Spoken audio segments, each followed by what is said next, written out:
நியோபொலிட்டியன் mastiff இரண்டு பக்கமும் தொங்கி போன தாடைகளோட எதையோ பறிகொடுத்த மாதிரி எப்பவும் சோகமா சோம்பலாவும் மூஞ்ச வச்சுக்கிற இவனோட பேர் தான் நியோபொலிட்டியன் மஸ்டிஃப். என்னதான் சோகமா சோம்பேறியாவும் மூஞ்ச வச்சுக்கிட்டு இருந்தாலுமே இவனை நேர்ல பார்த்தா கண்டிப்பா பயந்துடுவீங்க. ஃபாரின் கண்ட்ரீஸ்லாம் இவனை தலை சிறந்த கார்டியன் டாகா நிறைய பேர் வளர்த்துட்டு வராங்க.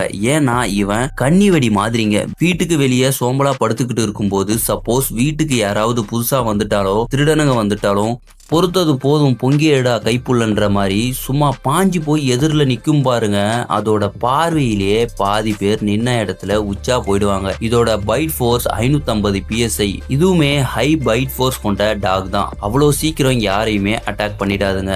ஆனாலுமே இந்தியாவில் இதை பேன் பண்ணி வச்சிருக்காங்க. அடுத்தது அமெரிக்கன் புல்டாக். ஆக்சுவலி அமெரிக்கால ஃபேமிலி ஓரியன்டா ஒரு டாக் பிரீட் உருவாக்கணும்னு ஹைபிரிட் பண்ணி தான் இவனை உருவாக்கியிருக்காங்க. ஆனா அவங்க நினைச்சதுக்கு அப்படியே ஆப்போசிட்டா உருவான குட்டி அரக்கம் தான் இந்த புல்டாக். ஆவரேஜா 50ல இருந்து 65 சென்டிமீட்டர் ஹைட்டும் 45 kg வெயிட்டும் இருக்கக்கூடிய இவனோட பைட் ஃபோர்ஸ் 305 PSI. அமெரிக்கால ஃபேமிலியை பாதுகாப்பாங்கன்னு சில பேர் நம்பி இவனை வாங்கியிருக்காங்க. அதுல பாதி பேரோட ஃபேமிலியே உருக்குலைச்சிட்டான் இந்த செங்கல் சைக்கோ. ஆள் இல்லாத நேரமா பார்த்து குழந்தைகளை கடிச்சு வச்சிடறான். அதனாலேதான் நீங்க உருவாக்கின செங்கல் சைக்கோவை நீங்களோ வச்சுக்கோங்கன்னு சொல்லி இந்தியாவில பேன் பண்ணி வச்சிருக்காங்க.